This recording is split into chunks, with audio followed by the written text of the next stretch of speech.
அரசியல் மேடை நேயர்களுக்கு அன்பு வணக்கம். வருகின்ற ஞாயிற்றுக்கிழமை ஆகஸ்ட் 16ஆம் தேதி சென்னையில வீத லீடர்ஸ் அமைப்பின் சார்பாக ஒரு மாபெரும் பேரணி நடைபெற இருக்கிறது. அண்ணாமலை அவர்கள் கலந்து கொள்கிறார். அதாவது சுற்றுச்சூழல் பாதுகாப்பு விழிப்புணர்வு பேரணி சென்னையில எந்த இடம்னு பாத்தீங்கன்னா ராஜரத்தினம் ஸ்டேடியத்துக்கு பக்கத்துல நடைபெற இருக்கிறது. மாலை 3 மணியிலிருந்து 5 மணி வரை நடைபெற இருக்கிறது. பொதுமக்கள், இளைஞர்கள் எல்லாத்தையும் இந்த பேரணிக்கு அன்போடு அழைக்கின்றோம். எல்லாரும் ஒன்று சேர்ந்து இந்த மாசடைந்து கிடக்கின்ற இந்த தமிழ்நாட்டை சுத்தம் செய்ய வேண்டும். அதற்காக அனைவரும் இந்த விழிப்புணர்வு பேரணியில கலந்து கொள்ளுங்கள். நமக்காக, நம்முடைய பிள்ளைகளுக்காக, நம்முடைய நாளைய தலைமுறைகளுக்காக அயராது உழைத்துக் கொண்டிருக்கின்ற அன்பு தலைவர் திரு அண்ணாமலை அவர்களின் கரங்களை வலுப்படுத்துவோம். மாற்றத்தை நம்மிடமிருந்து தொடங்குவோம், மாற்றுவோம். அடுத்து பாத்தீங்கன்னா, அண்ணாமலை அவர்கள் நேற்று முன்தினம் ஒரு நிகழ்ச்சியில் கலந்துக்கிட்டாரு. கோவையில் நடந்த நிகழ்ச்சி. மேஜர் மதன் அவர்கள் எழுதிய ஆபரேஷன் சிந்தூர் அப்படின்ற புக் லான்ச் பண்ற நிகழ்ச்சி. அந்த புக் லான்ச்சிங் நிகழ்ச்சியில் கலந்துக்கிட்டாரு. அந்த நிகழ்ச்சியில் பேசிய அண்ணாமலை அவர்கள் ஆபரேஷன் சிந்தூரை பத்தி எல்லா விஷயத்தையும் பேசியிருந்தார். அதாவது ஆபரேஷன் சிந்தூருக்காக நம்ம இந்தியா என்னென்ன விஷயங்கள்லாம் மேற்கொண்டது, பாகிஸ்தான் என்னென்னலாம் செஞ்சது, அதாவது இந்தியா இதற்காக எவ்வளவு செலவு செய்தது, பாகிஸ்தானுடைய செலவு என்ன, இந்தியாவின் பொருளாதார வீழ்ச்சி என்ன, பாகிஸ்தானின் பொருளாதார வீழ்ச்சி என்ன, அப்துல் கலாம் ஐயா அவர்கள் நடத்திய அந்த பொக்ரான் அணு ஆயுத சோதனையை பற்றி முழுமையாக விளக்கியிருந்தார். அதற்கப்புறம் ஜென்சி அண்ணாமலை அவர்கள், ஜென்சி தலைமுறைகளுக்கு அண்ணாமலை அவர்களால் வைக்கப்பட்ட கோரிக்கை, இது எல்லாம் நிறைய விஷயங்கள் பேசினார். ஆபரேஷன் சிந்தூர் பார்த்தீங்கன்னா இந்தியாவிற்கு மொத்த செலவு மட்டுமே அசெட் ரீப்ளேஸ்மெண்ட்டும் நம்ம செய்த மொத்த செலவு இன்னைக்கு ஆய்வறிக்கை என்ன சொல்லுதுன்னா $408 மில்லியன் நம்ம செலவு பண்ணியிருக்கோம் ஆபரேஷன் சிந்தூர். இன்னைக்கு இந்தியா $4.1 ட்ரில்லியன் அந்த அளவுக்கு பொருளாதாரத்தில் பெரிய நாடு. நம்முடைய டிஃபென்ஸ் பட்ஜெட்ல 0.47% ஆபரேஷன் சிந்தூருக்கு செலவு பண்ணியிருக்கோம். எதற்காக இதை சொல்றாங்க? ஒரு நாடு பொருளாதாரத்தில் மேலே சென்றாலும் மட்டும்தான் நம்முடைய ஆர்ம்டு ஃபோர்ஸஸ்க்கு அந்த நாடு துணை இருக்க முடியும். அவங்களுக்கு என்ன தேவையோ கொடுக்க முடியும், தேவைக்கு அதிகமாகவும் கொடுக்க முடியும். எதை பற்றி யோசிக்காம எவ்வளவு பெரிய யுத்தமாக இருந்தாலும் கூட அதை செய்ய முடியும். அந்த அளவுக்கு பொருளாதார வளர்ச்சி இன்னைக்கு நம்முடைய நாடு பார்த்திருக்கு. இன்னைக்கு நாம $4.1 ட்ரில்லியன் பொருளாதார வளர்ச்சி இருக்கும்.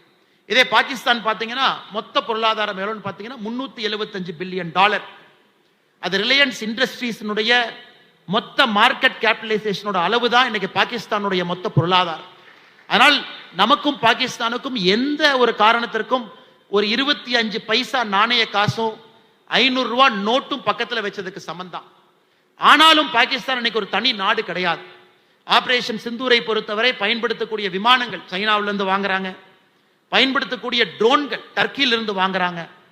இன்னைக்கு சைனாவோ டர்க்கியோ, அந்த புத்தகத்தில் மேஜர் மதன் அவர்கள் எழுதியிருக்கிறாங்க, டர்க்கியோ சைனாவோ அவங்க தயாரித்த பொருள் எல்லாம் அது வெடிக்குதா வெடிக்கலையான பாகிஸ்தான் மூலமா சோதனை ஓட்டம் போடுவதற்காக தான் அவங்க பாகிஸ்தானை பயன்படுத்துறாங்க. ஸோ 25 பைசா நாணயம் ஒரு பக்கமும் 500 ரூபாய் நோட்டு ஒரு பக்கமும், அப்படித்தான் அந்த சண்டை. ஆனாலும் நாம் பாகிஸ்தானுக்கு ஏற்படுத்தியிருக்கக்கூடிய சேதத்தை நீங்க பாத்தீங்கன்னா, எந்த அளவுக்கு நாம் பாகிஸ்தானுக்கு சேதத்தை ஏற்படுத்தியிருக்கோம்னா கிட்டத்தட்ட $1.5 பில்லியன் பாகிஸ்தானுக்கு டோட்டலா நம்ம சேதத்தை ஏற்படுத்தியிருக்கோம்.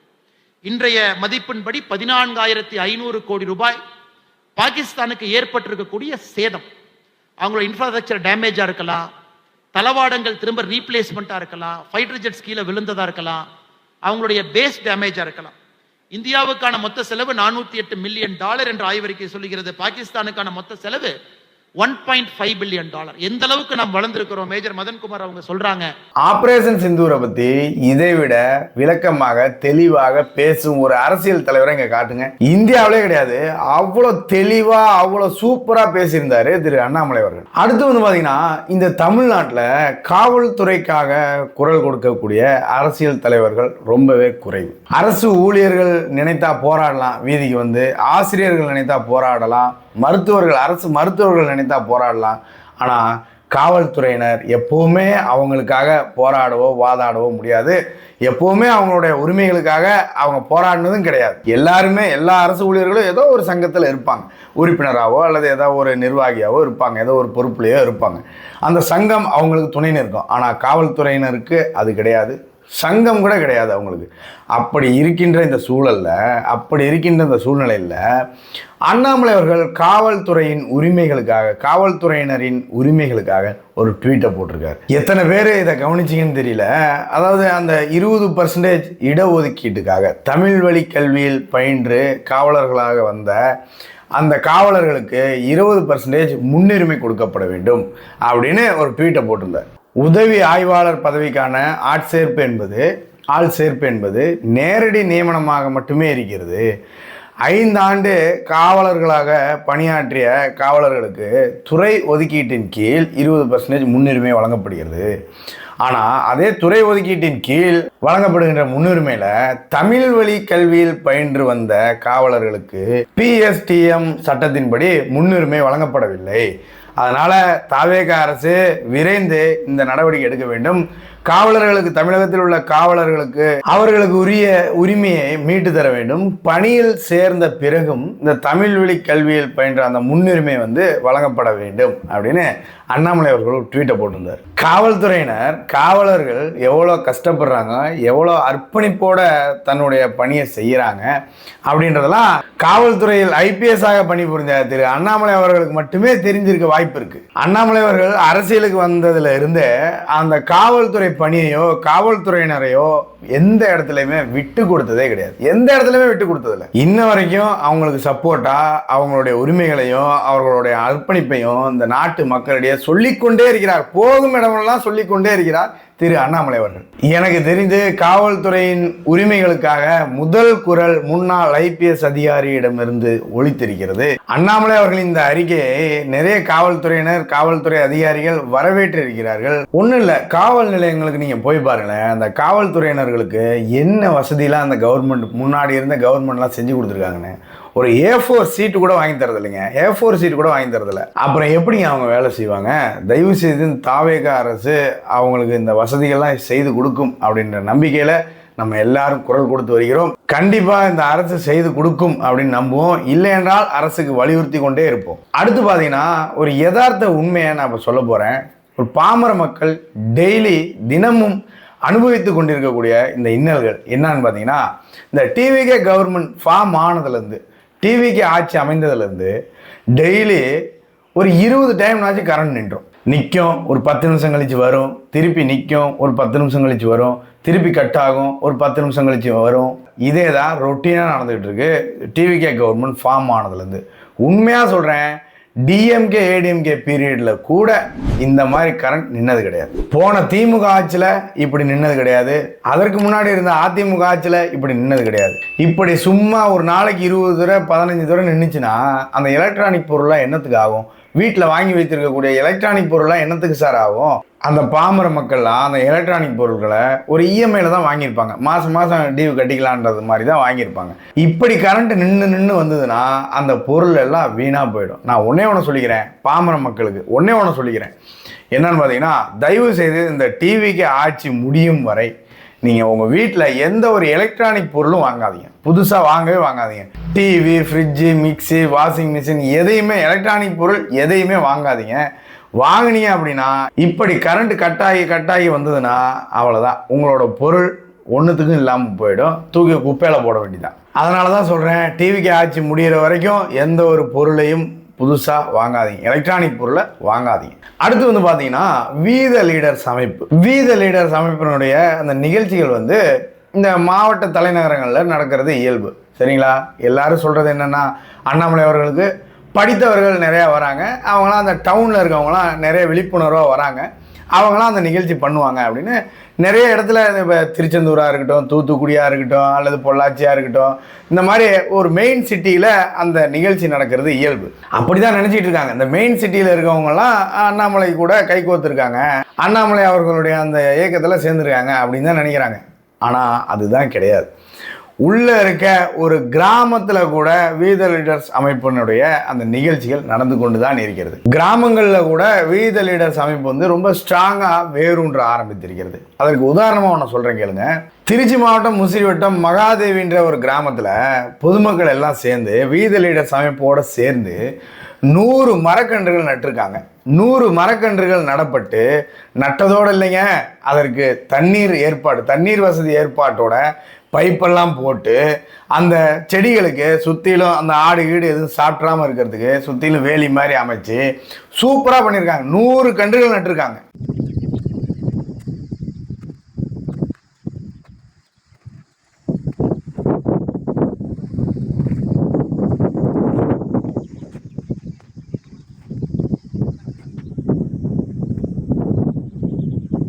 இந்த நிகழ்ச்சிக்கு ஈரோட்டை சேர்ந்த அண்ணாமலை அவர்களின் தீவிர ஆதரவாளரும் அண்ணாமலை அவர்களின் மனசாட்சி அப்படின்னு சொல்லப்படுகின்ற திரு அக்னி ராஜேஷ் அவர்கள் சிறப்பு விருந்தினராக கலந்து கொண்டிருக்கிறார். வீத லீடர்ஸ் அமைப்பு, மகாதேவியில் இருக்க வீத லீடர்ஸ் அமைப்பு, சவுத் கலிபோர்னியாவில் இருக்க வீத லீடர்ஸ் அமைப்பு, இவங்க எல்லாம் சேர்ந்து ஒரு மாபெரும் மரக்கன்றுகள் நடும் விழாவை சிறப்பாக நடத்தி முடிச்சிருக்காங்க. ஸோ இதனால நான் என்ன சொல்ல வரேன்னா, வீத லீடர்ஸ் அமைப்பு மெயின் சிட்டியில தான் இருக்குன்னு தப்பு கணக்கு யாரும் போற்ற வேண்டாம். வீத லீடர்ஸ் அமைப்பு எல்லா கிராமங்கள்லையும் ஸ்ட்ராங்கா வேரூன்றி கொண்டு இருக்கிறது அப்படின்றது தான் நிதர்சனமான உண்மை. அதே போல நேற்று ஒரு நியூஸ் பார்த்துருப்பீங்க. கள்ளக்குறிச்சியில் 10 வருடங்களாக மரத்தை வளர்த்துட்டு வந்தாங்க ஒரு பெண்மணி. அவங்க பையன் டாக்டருக்கு படித்தும் விவசாயம் பார்த்துக்கிட்டு இருக்காரு. அப்பா ஞாபகமாக நான் விவசாயமே பார்த்துக்கிறேன்னு விவசாயம் பார்த்துக்கிட்டு இருக்காரு. 10 வருஷமாக மரங்கள்லாம் நட்டு வளர்த்துட்டு வராங்க. இப்போ திடீர்னு அதுக்கு மேலே மின்பாதை அமைக்கணும், அதனால் அந்த மரத்தெல்லாம் வெட்டுறேன்னு கவர்மெண்ட் அந்த மரத்தெல்லாம் வெட்டுறாங்க போலீஸ் பந்தோபஸ்தோட. ஆனால் அந்த பெண் அந்த மரங்களை கட்டி பிடிச்சிட்டு அழுகுறாங்க. இதை பார்க்கும்போது நம்மளுக்கே மனசெல்லாம் கணக்கிறது, நம்மளுக்கே கண்ணில் தண்ணி வந்துடும் போல.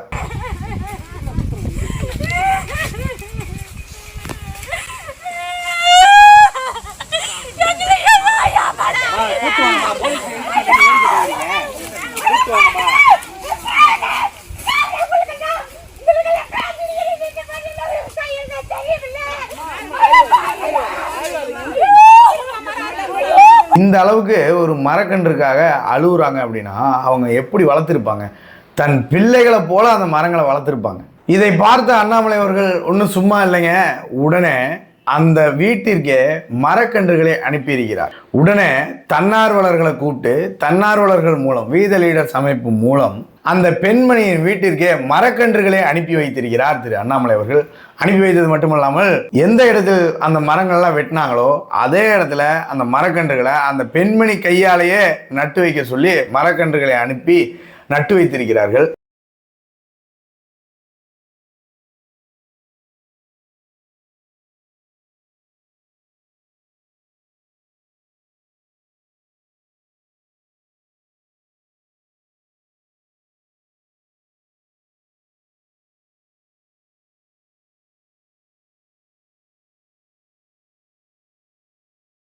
அதாவது ஒரு சின்ன விஷயங்களை கூட தன்னுடைய நாலேஜை கொண்டு அதை உடனே சரி செய்கிறார் திரு அண்ணாமலை அவர்கள். நீங்கள் நிறைய தலைவர்களை பாருங்கள், உதாரணத்துக்கு சிஎம் எடுத்துக்கோங்க. இப்போ இருக்க சிஎம்மாக இருக்கட்டும், முன்னாடி இருந்த சிஎம்மாக இருக்கட்டும், சின்ன சின்ன விஷயங்கள், சின்ன சின்ன கொலைகள், குற்றங்கள், இதெல்லாம் அவங்க நாலேஜுக்கே போகாது.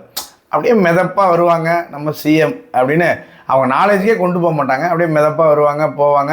சோசியல் மீடியாவில் கூட அதெல்லாம் பார்ப்பாங்களா பார்க்க மாட்டாங்களான்னு தெரியல, அல்லது பார்த்துருந்தாலும் பார்த்துட்டு எப்படி அதெல்லாம் சரி செய்யாமல் சும்மா இருக்காங்கன்றது தெரியல.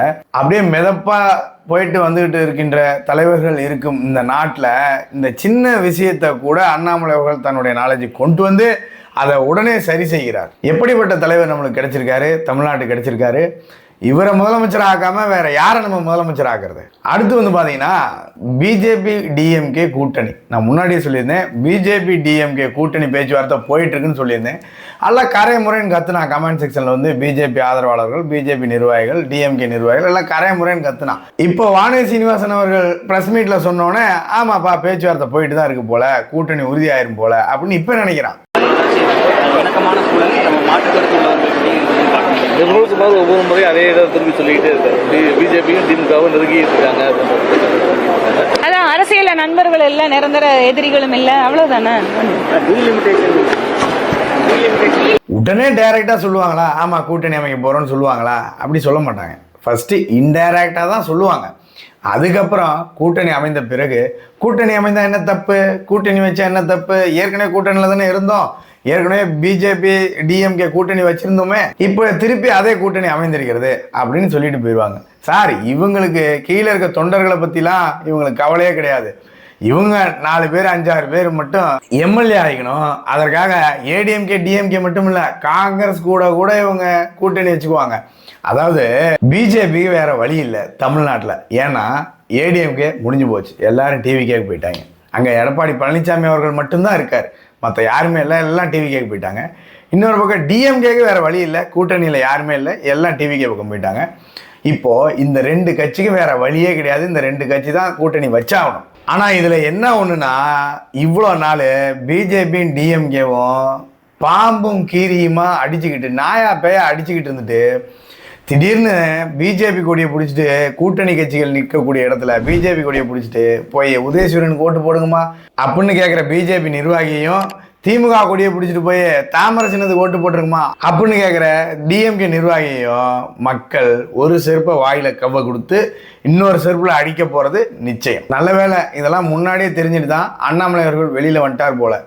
இல்லைன்னா அண்ணாமலை அவர்கள் அங்கே இருந்திருந்தாருன்னா அடுத்து டிஎம்கே கூட கூட்டணியை வச்சு ஸ்டாலின் அவர்களை முதலமைச்சர் ஆக்குவோம், நம்ம எல்லாம் சேர்ந்து உழைத்து ஸ்டாலின் அவர்களை மீண்டும் முதலமைச்சராக அமர வைப்போம் அப்படின்னு அண்ணாமலை அவர்களை மைக்கில் சொல்லுன்னு சொன்னாலும் சொல்லியிருப்பாங்க. முன்னாடி எடப்பாடி பழனிசாமி அவர்களை முதலமைச்சர் ஆக்குவோம் அப்படின்னு சொல்ல சொன்னாங்க, அடுத்து ஸ்டாலின் அவர்களை முதலமைச்சர் ஆக்குவோம் சொல்லு அப்படின்னு சொல்லுவாங்க. இவ்வளோதான் சார் அவங்களோட அரசியல். இதில் போய் நம்ம முட்டாளுத்தனமாக போன பீரியடில் டிஎம்கே அந்த ஊழல் பண்ணிருச்சு, இந்த ஊழல் பண்ணிருச்சு, இதுக்கெல்லாம் இருக்கு கச்சேரி. பிஜேபி சும்மா இருக்குமா? பிஜேபி தூக்கிடும், நவுத்தீரும், அறுத்து தள்ளிடும் அப்படின்னு பிஜேபி நிர்வாகிகள் காத்து கிடந்ததெல்லாம் ஒரு காலம். அதெல்லாம் இப்போதான் தெரியுது அடி முட்டாள்தனமாக இருந்திருக்கும் அப்படின்னு. கூட்டணி வைக்கிற அளவுக்கு வந்துட்டாங்க. இவங்க எப்படி சார் ஊழலை தட்டி கேட்பாங்க? திமுகவில் ஊழல் செஞ்சவங்களை எப்படி சார் தூக்கி உள்ளே வைப்பாங்க? சுத்த வேஸ்ட்.